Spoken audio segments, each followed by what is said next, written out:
And we're live. We're live Okay, with awesome. we are live with Ethan Eng, and he is the director of Therapy Dogs, and someone that I've known for I want to say 5 years. 5 years now. We're in 2022. I met you in 2017. Yeah, I guess so. Yeah. So let's talk about this film that you made. Um, for those who don't know, take us through this very unorthodox process of making the film. First of all, to anyone who's just introduced to this, I want to take you through one thing. This is Ethan's director statement for this film. School sucks. It was 2 words. I loved it. That tells me everything I need to know about you. It's so awesome.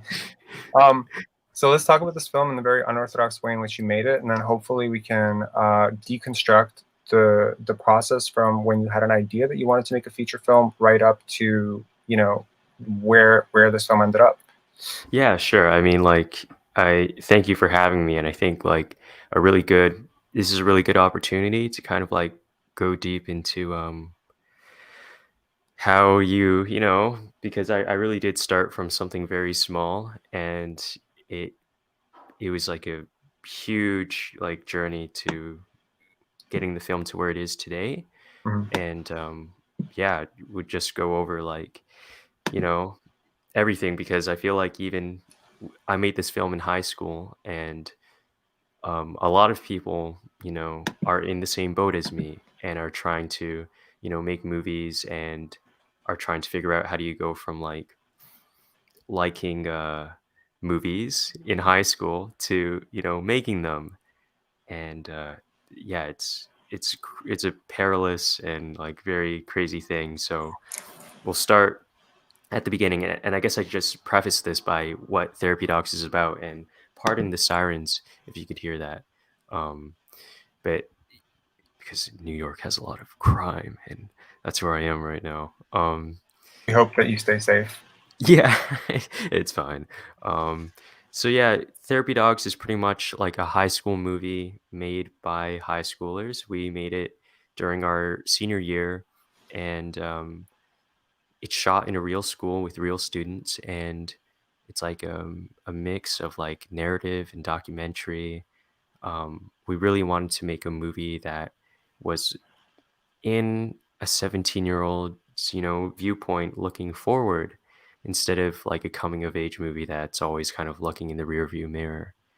Mm. And it was just kind of our goal to have something that people our age could connect with. And when you're 17, all the movies you see are like things trying to sell you things, and we just wanted something that can kind of look people our age level in the eye, and you know tell a story. So yeah, we shot it under the guise of a yearbook video in our school. That's how we were able to kind of go around and get like authentic, experiences, but as well as like we were, filming scenes during prom and stuff, which was very fun to do. Um, so yeah, uh, I know you, Robert, because I was your production assistant when you were making this short film called Penny, and you're on this Facebook group. And this is actually step one to the road of Therapy Dogs, was like, you know, trying to get connected with people. And I Mm. think like if anyone watching this is in Toronto, I think Robert is a really good person to get connected with. And you work like relentlessly hard at like, trying to, you know, you, I remember when this festival didn't exist, and you building that, and you were just like, I think you dropped out of like statistics school or something, but you were in a completely different branch. Yeah, yeah, we're not gonna make this about me at all, but we're gonna skip on that a little bit and just say yes, I was working at a hedge fund, and I had a vase fall on my head, which resulted in 39 stitches. And I Oh, thought that it was like I know exactly who knocked that vase over. It was a dog. But I thought in a moment that that dog was God telling me that I needed to redirect my life in some more meaningful and purposeful way than simply chasing money. And that's when I got into filmmaking, and it's honestly super funny because I have so many memories of you on that set. Like there are a lot of people who were on that set, like randomly, one day, whatever. It was like extremely disorganized effort Penny was, and completely did not know what the hell I was doing. But it's cool that you thought I did at that moment.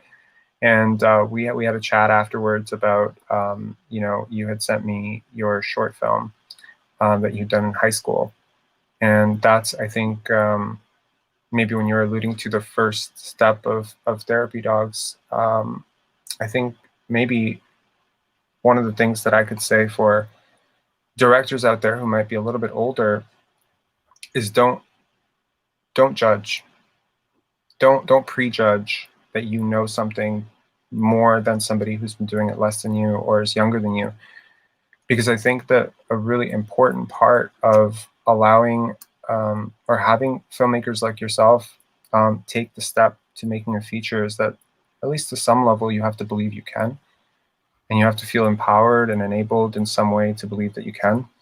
And I think that it's really important that, as we're as a society always telling people to shut up, sit down, wait your turn, that sometimes we identify that there's someone very talented who can probably do things sooner than other people can. Um, yeah. Yeah. I mean, like, it was so good to meet you, and like the very first step was, just reaching out and trying to meet other people that were interested in, making movies, and just like getting yourself out there into like surrounding yourself with people that are trying to do the same thing you are, and that instantly just like makes you work harder and dream bigger. Mm, And it's so good to be surrounded by people with dreams. So whether that be going to an art school, or just like having friends that are also interested in movies, going on I found you on a Facebook post thing for like asking for like volunteers, and I did that, and just that was an opportunity to hang out. And yeah, so that's like step I still one. remember that your parents picked you up from set, and I just thought that that was the most hilarious thing ever. And I always remember working with you very fondly. I remember you with the light. That's my favorite memory. So Yeah, that. we had this scene in Penny, yeah, and there's like this little light, and we have to create this flashing light. And so Ethan, I guess through my direction or through his own volition, I'm not sure, ran back and forth in front of Kate Fenton's face and then flashed this light. And it's actually one of my favorite shots in the film, because I remember how randomly we constructed that shot. Um, and then of course, like this concept of being told to wait your turn has always stuck with me, because as a youngster myself, I was always told, you're not old enough to do this, you're not old enough to do that. And Yeah. that ethos and that spirit of rebellion, and it's we're not waiting anymore, is there in therapy dogs throughout. Um, yeah. So Yeah, talk. yeah. Go ahead. Oh, okay. So, no, you're exactly right. I mean, like a big thing when I'm talking to people my age is that like they're waiting for something, whether it be like waiting for they don't have enough short films under their belt, or they they need to like find an actor or find a DOP. Like these are all just like self hurdles, I think, and really all a feature film is like, I think according to Canada, it's like 70 minutes of film. That's Mhm. like three short films put together. It's actually like, it's not a huge mountain, and like you can make a short film and or sorry, a feature film, and I think you should immediately like make a feature film, because you want to throw a real punch, and even Mm, if that punch doesn't land, you know how it feels like, and you really can't like, how are you ever going to like get into the octagon if you've never thrown a real punch before? So everybody, and like all a feature is like time, a length of time. That's all it is. If you know what the arc of a story is, you can make that as small as you want, or you can expand it over like 5,000 pages, but the arc is the same. So And you don't need to read books either. That's the thing. It's like you don't need to go to film school. You don't need to read like a storytelling book. Really, like it's like listening to music. You know when the chorus hits. You know like how a song goes. It's like the ebb and flow of a narrative that we're all familiar with. That's why we watch movies, and when something hits the spot, we can tune in. We know these things instinctively. So you really don't need any credentials to make a feature film, and everything you want to learn is at the tip of your fingers, or even just asking somebody else. And the great thing about being young and not knowing anything is that everybody wants to help you, and that's like the biggest thing. It's like, man, I wish I was I wish I was still in high school so I could like reach out to people and tell them I'm an idiot. But that's kind of like how Therapy Dogs got started. I was able to, reach out to you. I was able to reach out to Matt Johnson, and you can really you do like 10 seconds of research and you can find someone's Twitter or email or anything, and you can ask them a question. And yeah, just like Yeah. No, you know you what? yeah. Like what you're saying right now, it resonates so hard with me because when I was starting out in 2015, I reached out to Mark Grasso, who's one of my favorite filmmakers, and I had just seen his film Copenhagen, and I had this idea that I wanted to interview him for a magazine that didn't exist. Um, and I created it just so that I could interview him. Yeah, yeah. Because I was so fascinated by this film, and then it allowed me to reach out to Paul Oscar, who was the DP of Find This Dumb Little Bitch and Throw Her in the River, and I got to talk to him. And while none of these endeavors ever turned into a feature film like Therapy Dogs, or that persistent drive that you had right after meeting Matt, um, I think what it did was it empowered me and enabled me because it allowed me to connect with somebody who was willing to help. But one thing that I'm always reminded of as you're speaking is how intimidating what you're talking about doing is for some people. So, because no does come back sometimes. I'm busy, or has that just not been your experience? You just didn't hear a lot of no's. No, no. I mean, like, I mean, I know you did. there's a film world that like you love, and then there's a film industry. And Okay. usually in the film industry, to be somebody with nothing is like bad. You can't talk with anybody because film industry usually only flows in it's a river that only flows in one direction. Hmm. Um, but you will find cool people. Usually, like the cool people that you think are cool are actually cool, and even if they don't reply, it's like whatever. You made a beautiful movie, and the the recipe to that is in the movie itself. There is no secret when it comes to these things. Like everything you appreciate about something, you can dissect at face value, right? Mm. So, like the fact that you can even appreciate that piece of art is like you'll get an education out of that. But yeah, you do get no's sometimes, but it's not the end of the world. I mean, like these people aren't going to like make the movie for you. These are just like yeah, it's just like you, making a feature is like especially when you have nothing else is a hard thing to do, and you want to have support and you want to be able to connect with people that have done it, and if they have any wisdom to kind of like take that in your pocket along the way.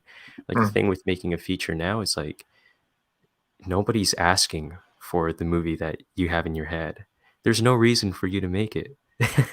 You're making something that nobody asked for, and then you're expecting people to take time out of their day to watch it. It's like you're like a carnival barker, It's like it's a con. You're making something that's like uh it's really hard, and especially when you have no name, and you don't even have a camera that looks good.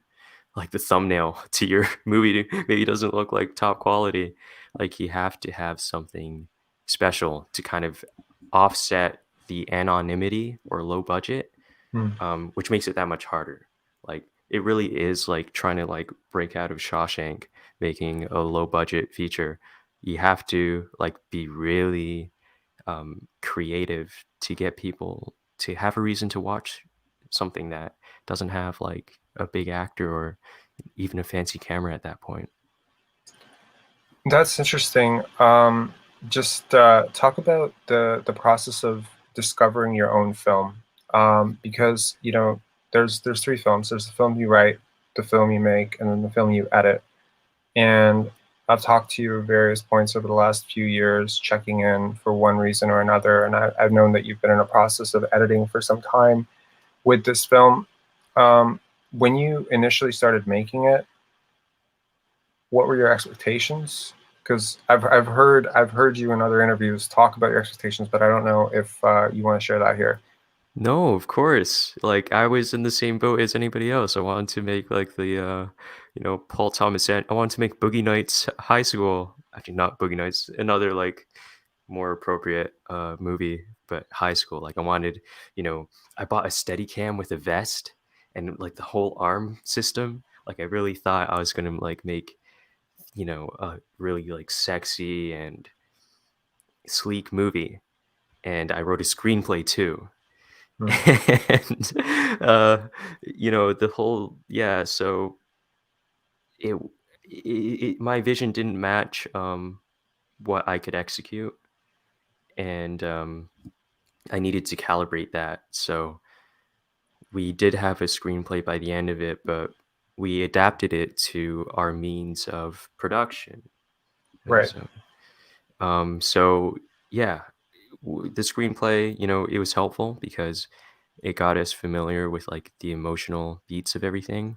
Hmm. But you're right, like really, um, you, there's only so much that you can follow in a screenplay, especially when you're doing something so low budget and so much is out of your control. And the whole Hmm. concept of a screenplay is control. So yeah, the movie we shot was completely different, and yeah, it was just about us kind of figuring out what like we could pull off and what we had access to. We didn't have access to a professional Steadicam guy. We did have access to like hundreds of dumb teenagers. Me and Justin would throw ourselves off of a bridge before we would learn how to like, you know, what a T stop is. So there are these things that like at the end of the day, a movie is like emotional experience. It's Hmm. not an academic experience. Like you watch videos every day of like people, you know, on YouTube that are filmed by complete amateurs, but they take your heart. So, um, just like spearhead whatever story you have, like from an emotional perspective, and really everything else will follow. Of course, like, when you're making a feature and you want it to be good, hold yourself to a high standard and try and like learn color grading and learn how to, compose a shot because that will help you.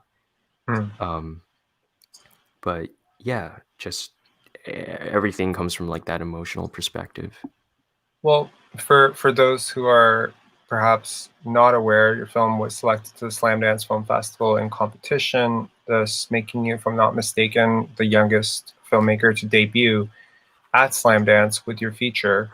Um, Yeah, it's a hard thing to track, but maybe, probably, I don't know. I hope whoever put that up in an article researched it pretty thoroughly, because we've quoted that quite a few times. But it checks out. Like, you're ridiculously young. Like, I think when we worked together, you were 16, so you're like 21, 22 right now. And I just turned 21. exactly. So that to me, it's like, talk about the process of approaching festivals, because again, like when you first shot this film, I don't know if necessarily you were thinking festivals. Were you? I mean, like the cocky part of me was thinking about festivals, but I knew what the reality would be. Would probably be like a YouTube release or like printing it out on DVDs and throwing it in abandoned buildings. Like it's very you know I was very lucky to make a film at this age because um, the stakes of it, like I just wanted to make a good movie, Mm. and I didn't have the pressure of like timing it with the festival or any of these things. But really, maybe that shouldn't be the case ever. Like maybe it should always just be about like making something with a lot of love. And for the longest time, Justin was the only person that saw this movie. And I remember like I spent 2 years editing it. I never even got a job out of high school. So I bankrupt my high school social life and then the second chance everyone gets, which is college. And I didn't get that either. So I was just alone and I edited this movie and had nothing to show for it except with Justin. And I showed it with Justin and he said he liked it. And that was like, that was it. That was the end of the story. It's like, okay, we made something good. And yeah, so that is a reality for a lot of people. I'm not going to say like, I really don't want any of what I say to be like equating to the success of the movie because I feel like that's in other people's hands. Like I didn't choose this movie to get into Slamdance. I didn't choose it to get into the fellowship, and I shouldn't, you know, have be expecting that either out of this movie. Really, all I could do is make the movie, and then that's it. But the most you can do is make it with like a lot of love and consideration, and whoever sees it, like it doesn't matter. I think this is one of those weird things where I have to draw back to Randy Pausch, the late Randy Pausch, who wrote The Last Lecture. And he had done a talk at one point that I had a chance to attend, in which he said that make sure that you love what you do, because you will quit. So you'll quit early if you don't.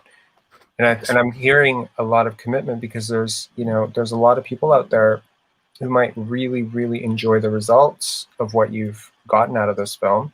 The results, of course, being the fellowship, the Slamdance official selection, of course, the subsequent release that will eventually be, announced, and of course, the life of this film. And people may look at that and say, well, I would love to do what he did, but there's the other side of it, which is, are you actually willing to do what he did? Which is the sacrifice, right? Yeah, and like that's the thing. I wouldn't have ever have committed to this movie if it didn't like mean the world to me. It's like I saw this thing someone posted where like every storyteller has like a personal meaning that doesn't mean anything to anybody else for this story, but it means to whoever wrote it, like there's a Mhm. secret. Yeah, Like I call it like the source code, right? Like nobody can see it, but it's what makes it important to you.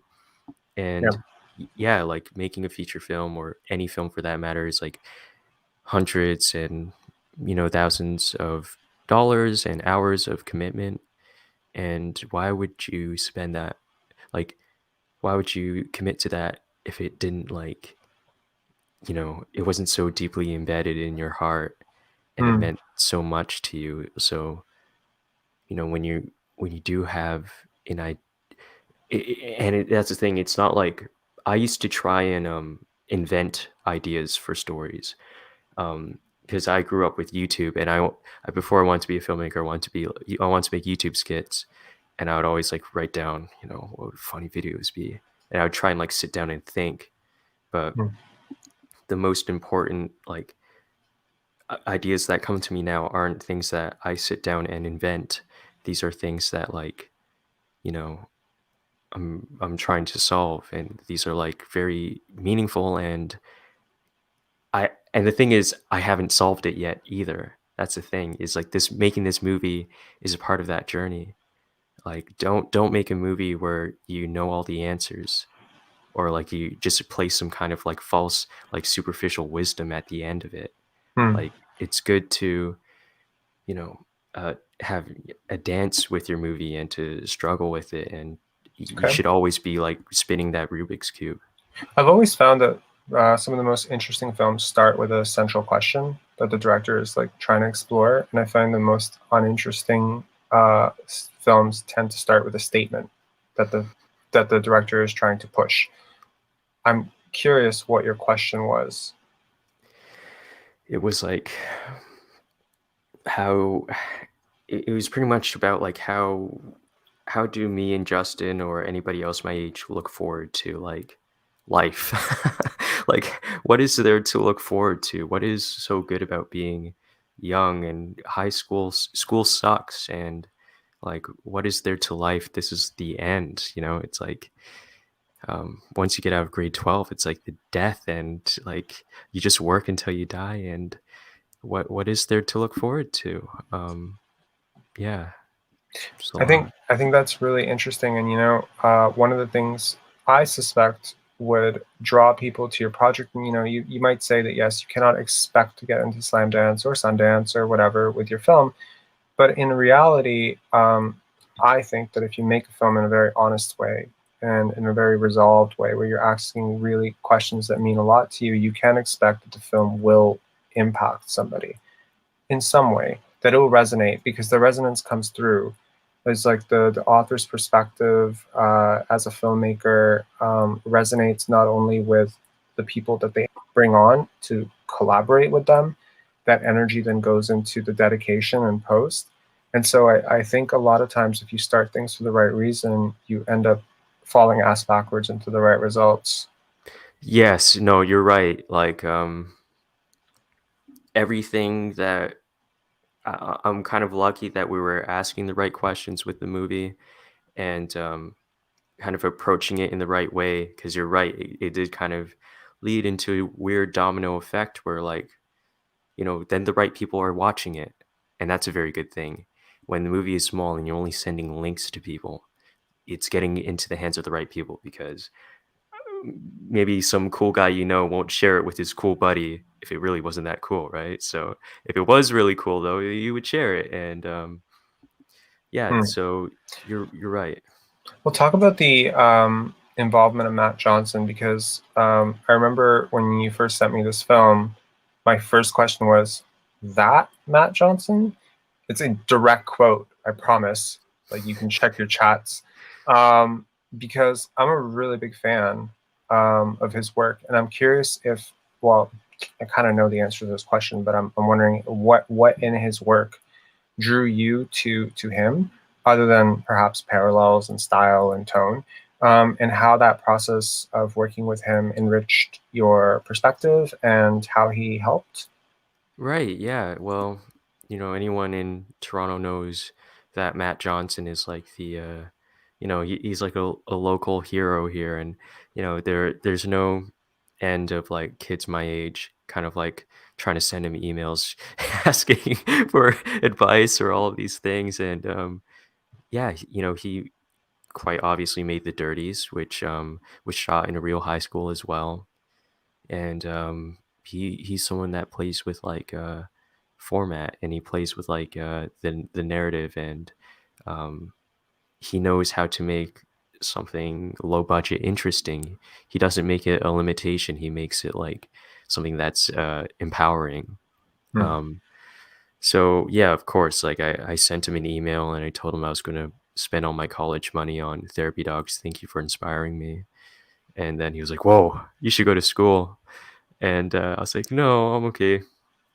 But we had a talk, and he was he just gave good advice, and everything he told us kind of leaned into us becoming more self-aware, which I'll say is like another golden, like, oh my gosh, this was actually what saved the movie and didn't make it like, you know, like the other 5,000 high school movies shot in high school features, like Spring Breaker type stuff. He made us self-aware, and that's very valuable to have, especially like, well, probably at any age, but like when you're making we're like dumb teenagers, and the idea and the ego to like make a feature film about your experience, it's like I needed that. I needed to understand what my experience really was, and I wasn't like being a genius about it. Like this movie, somebody once said with Therapy Dogs, they were expecting some kind of like young, Spielberg prodigy, but what they got was, just kids being kids. And that was like, uh, I think one of the best things, because I didn't have to like brute force intelligence into this movie when that's not what it required. It's, you know, it's the more self-aware you are, the better. And I'm sure you've seen it because you run a film festival.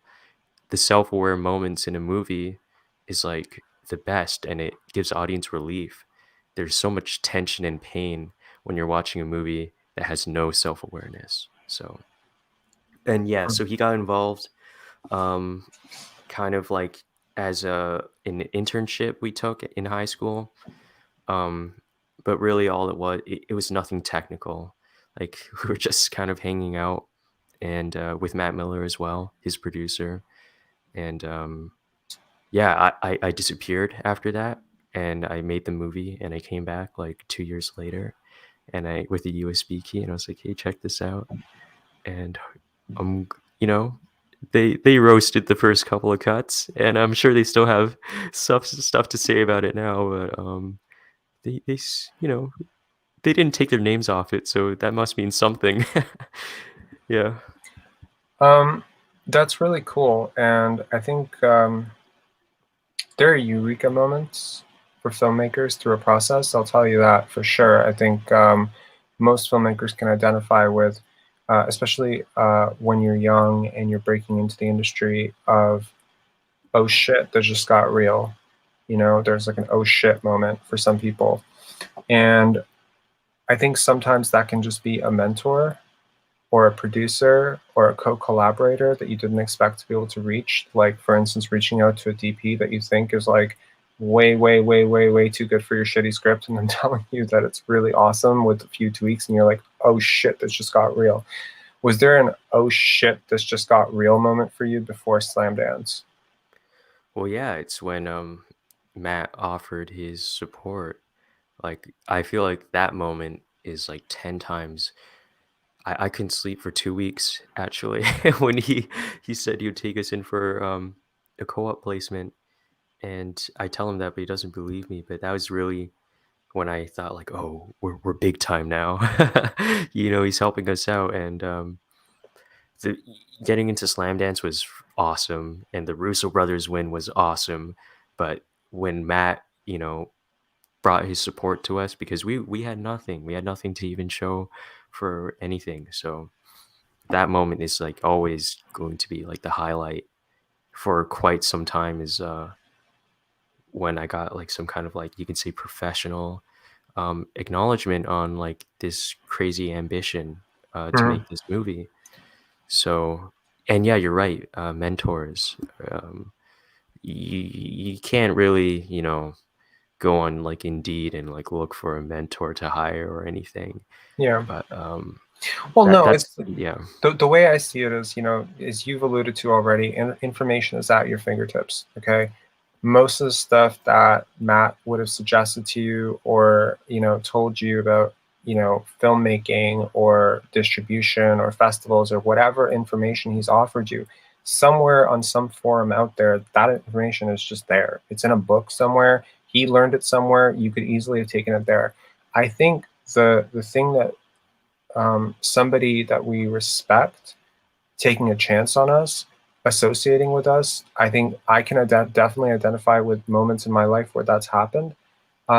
It's subtly empowering. It's almost like a little bit of validation as well. I think there's a bit of a dopamine excess boost there that occurs. So there's like a sort of like a chain of cause and effect there.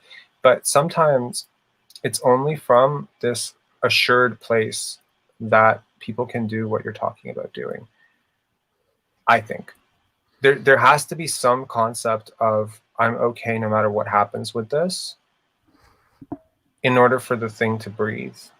Do you does that correspond with what how you feel about this? Uh, no, I was foolish. I put myself in a position where I would not be okay. I put everything into it, and yeah, I mean, it both had its pros and cons. I think it had a lot of pros though. Like when you really, if you bring your dream and your idea, so you've put your professional career on the line, you've put your personal yourself on the line because you're telling a very personal story, and you have you put money on the line, you put Mm. time on the line, you've put everything into this.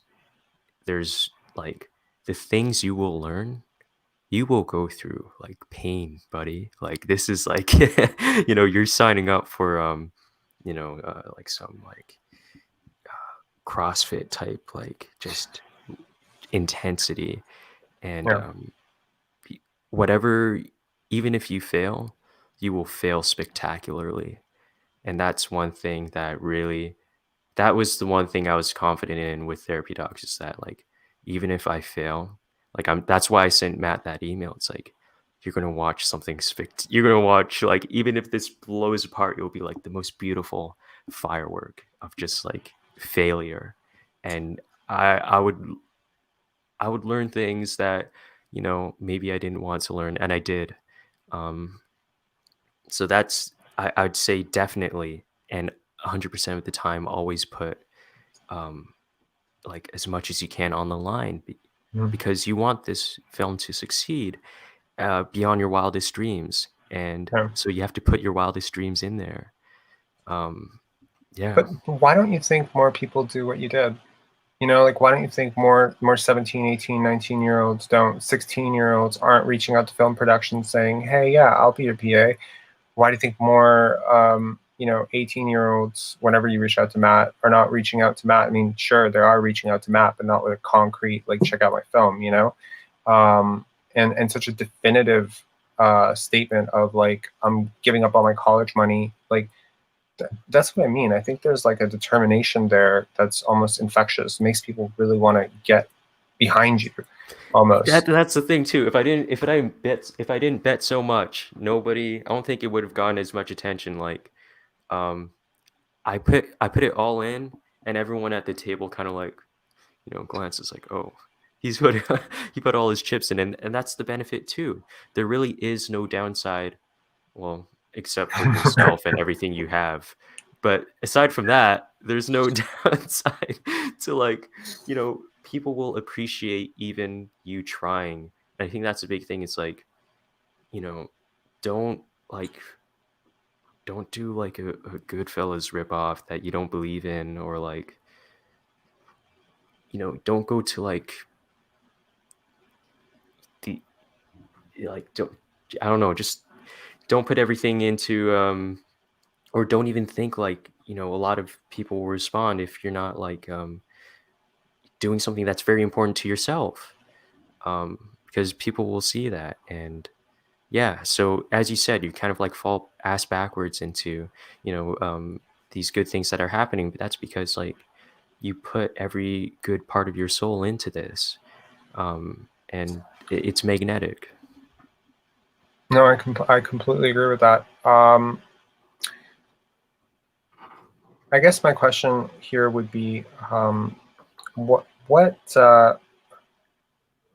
next for you after this film? Because it's a difficult thing to follow up, I think, because it's so specific to just the way you shot it, the lessons that you learned from this film, the concept of the story. A lot of directors we talk to that make a big splash with their feature often talk about this concept of getting boxed into future opportunities that hinge on them repeating a process. If you get what I'm saying, you're a really smart guy, so I think you do know what I'm saying. That do you fear sometimes that the next step of your career will become branded as the guy who makes high school movies? No, because um I've, sure, if someone wants me to like write a high school show or whatever, and I think it's cool, then I'll do it. But I'm not scared of that at all. Like, maybe if you were like more of a genre person, Hmm. that might be a bit harder. But maybe it's good because maybe you love horror or whatever that is. Hmm. But it's completely understandable because it's a business, and people they just want, you know, your movie, but with their money and with their profit. you know? It's like, just do that again, do that trick again. Right. But that's a big thing too. It's like another thing about making something that's important to you. It's like I I know what the trajectory of After Therapy Dogs is, and everything from me making it to me marketing it is on the proper trajectory of where I want to go. I didn't lie to myself and make a horror movie because I thought it'd be cheaper to do.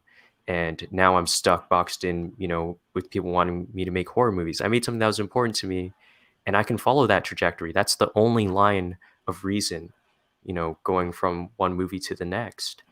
I'm interested in young people. I like telling stories that can connect with people my age. So the trajectory there is seamless. Um, you know, the way Therapy Dogs ended just is really about a new beginning, a bit about the 20s. Hmm. And if I'm really, it's not about telling a story about high school, it's about telling a story about yourself. And Right. now, it's a new age and there are, you know, new things to encounter and new things to have questions about. Um, I shot the movie visually, like there are ideas I want to expand on. So yeah, I'm not scared at all about being boxed in because even if I was boxed in, I'm boxed in right where I want to be. That's a remarkably it's remarkably coherent and smart answer. Um, I guess there's this sense of like at least our programmers when we saw it and everything that we've read about it, it seems like people just see themselves somewhere in this film. That there's like some element that there's just a relatable element to it where you can just anchor onto something and say, I remember that, I feel that, I felt that, I remember that. Um, so how consciously did you approach that in the conceptualization of the film, that something like this could effectively relate to almost everyone? I had no idea. When we were in high school, we thought like all the adults walking around, you know, they have no idea what's going on in these walls. And it was really weird when people could relate to it. And it was very like heartwarming because I didn't think it would happen. And if I had known that so many people could relate to the specificity of Hmm. that movie, I would have definitely have felt less alone when I was in like grade 9 and grade 10. Um, yeah, really, like we made this film. We wanted it to be relatable to the kids in our class, and we didn't think that that's what we aimed it for. And it was like, a higher wisdom than me or Justin to kind of figure out or to kind of show that everybody's kind of been through this in high school has never really changed. Um, Hmm. that being said, like we wanted to make this movie very personal. Like I just thought Justin would be the only other person to see this, Hmm. and I just wanted it to be honest to myself. That was the only person. I wasn't like showing this to like 50 people after every cut. I was kind of the only guy, or maybe like one other person occasionally. Maybe that's a So good thing. Maybe that's a yeah, good yeah, thing. and like Too many cooks, certainly. sometimes. Yeah, and I think that might be the one part of this.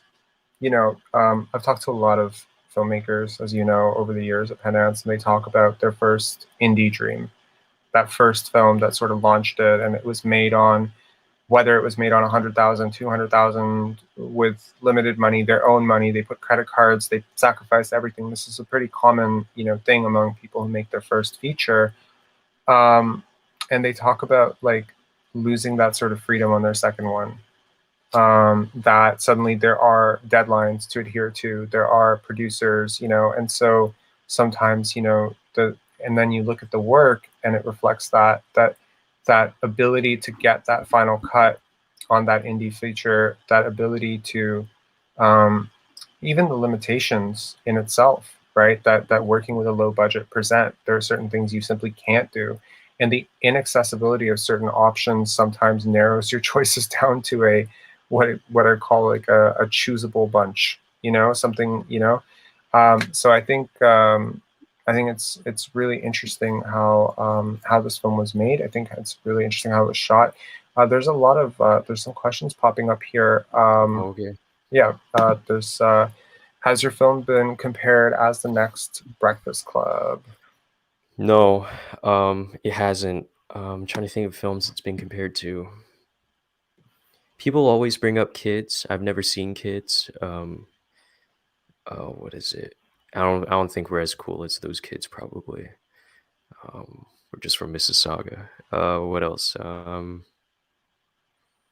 Dazed and Confused, but I haven't seen that one either, so I can't really attest to that. That's really funny. What were your cinematic influences? This is more like a personal question of mine. Like your favorite filmmaker growing up. Any favorite films? Like I'm just kind of curious where your love affair with film started. Right. I mean, it started with watching behind the scenes like featurettes on DVDs and such. Great But resource. I'd say like taking films more seriously and what was kind of like the DNA behind Therapy Dogs. That was like Hmm. oh, here's a really good point though for like young filmmakers is that because you have access to the internet, Hmm. you can stealing is commonplace. Everybody steals, and I stole a lot from movies as well. But the thing is, like, it's where you steal from, right?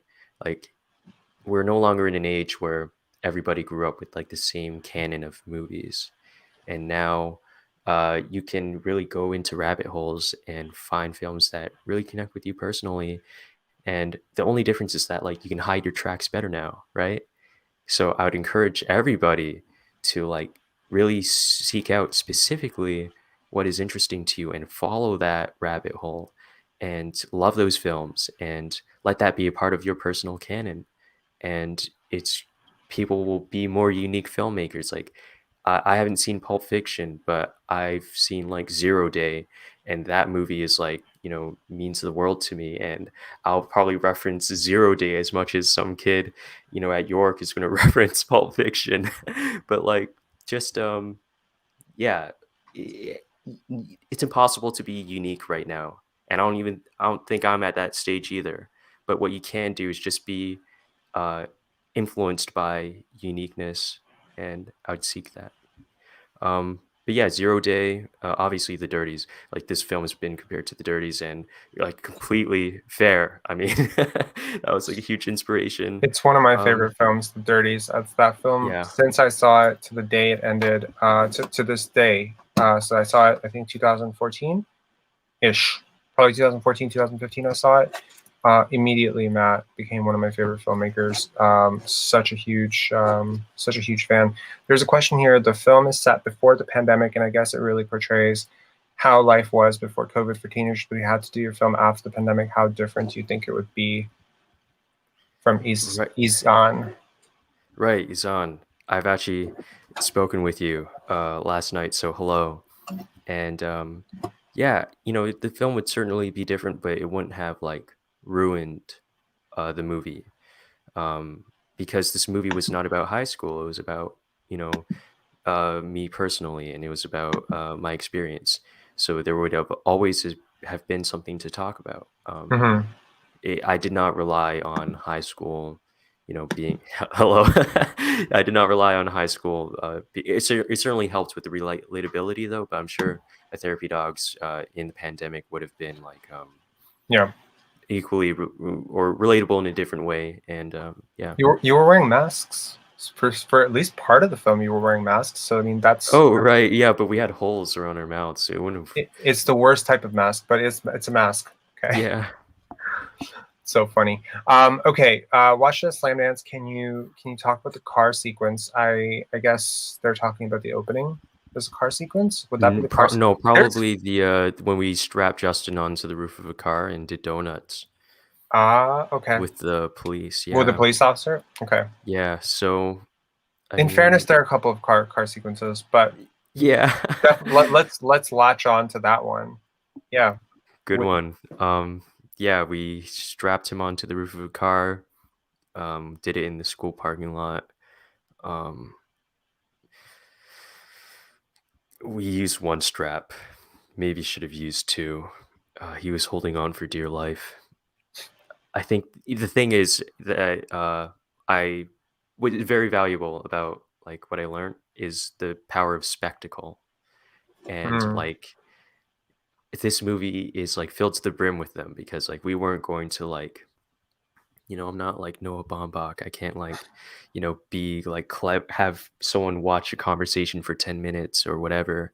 Uh, we had to use what we were good at, and we can do dangerous stunts, and like I and they're eye catching too. Like the audience, I watched it with an audience for the first time a couple of weeks ago, and when those things happened, it captured people's attention. I would completely like value the power of kind of like having I guess they call them set pieces in film school, but Hmm. like certainly yeah. And it's just so visually like you can screenshot that and it looks cool. So but don't do it. It's very, very bad and dangerous. Yes, we at Pandance do not advocate Oh for. wait, let me turn my speakers on because I think oh hello? Hey, Okay, I can hear you. I got you. yeah, yeah, we at Pandance do not obviously advocate for strapping people unsafely onto a car, but we do advocate for fighting for your film, and sometimes those two things overlap in a nice little Venn diagram. I'm reminded of filmmakers who've shared stories about hanging off the edge of cliffs to get certain shots. And yeah, there's a school of thought that says, okay, it's just a movie. But I think for some people out there, a movie is not just a movie. It means so much more. And the passion that you have for this film. I'm really happy for you. I can't even express to you how happy I am for you. I was so excited when you told me that you got into Slamdance. I'm touched that I was like a minuscule part of your journey at some point in time. And I really hope that this has been informative, and it definitely has, but also transformative for younger people out there who are thinking about considering the concept of occupying a little more space in the world. And I think probably Ethan would agree that why wait? Yeah, yeah. And like honestly, cameras are so cheap. The way we got over that camera hurdle, just buy like a Black Magic or like any camera review, get a good lens. Like no one's gonna think twice. They're gonna think like a 30-year-old shot your movie. You can hide it in a locker. You can actually disassemble it and make it fit into like the tiniest locker. Um, but like we're going to have this is the first of many to come. There will be many more young filmmakers to tell their own stories, and we don't need a boss, we don't need a studio. uh Hmm. the moment you made that camera like under $5,000 is the moment you let us strap Justin onto the roof of a car. This is your fault, Black Magic. Yeah, no, that's absolutely true, and I think it's so cool. We have one final question, and we have a minute and a half to answer it here because I have to jump on the next one. Oh, But okay. I love your comments about spectacle, and I was wondering, how did you go about keeping the balance between reality and fiction when choosing those types of set pieces? That's a really Okay, great well, question. hello Grayson, what's up, man? And how to balance of reality and fiction. um well, what you want to do is like gain the audience's trust. And I'll put it in a short way. When you're making a low budget movie, the audience has a bias towards like, oh, it's filmed with like a potato. There's no way they would have put the effort in to fake that. And you Hmm. can play with that. Um, Having a bad camera or having a low budget isn't a limitation. It's like a piece, it's a position on the narrative graph that you can angle from and play with.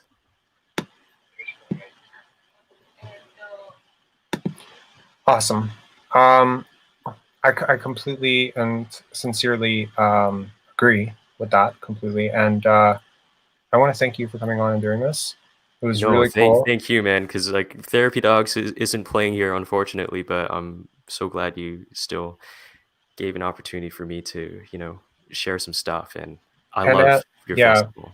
of course. And you know, I remember a picture of you actually at Pendance in 2017, and that's like so funny to me now thinking about it, and how time has also flown by in the past 5 years. But it's really cool, and I think that your message is an empowering one and informative one, and everything that you've said, I hope will be put into use by filmmakers and can influence ideas in them. And thanks for doing this. Yes, and anybody, like, please feel free to send me a message. Like, I'll answer any message that you send to me, if you ever have any more questions. And check out Lucifer, the Peter Brunner movie. Is that coming out tonight?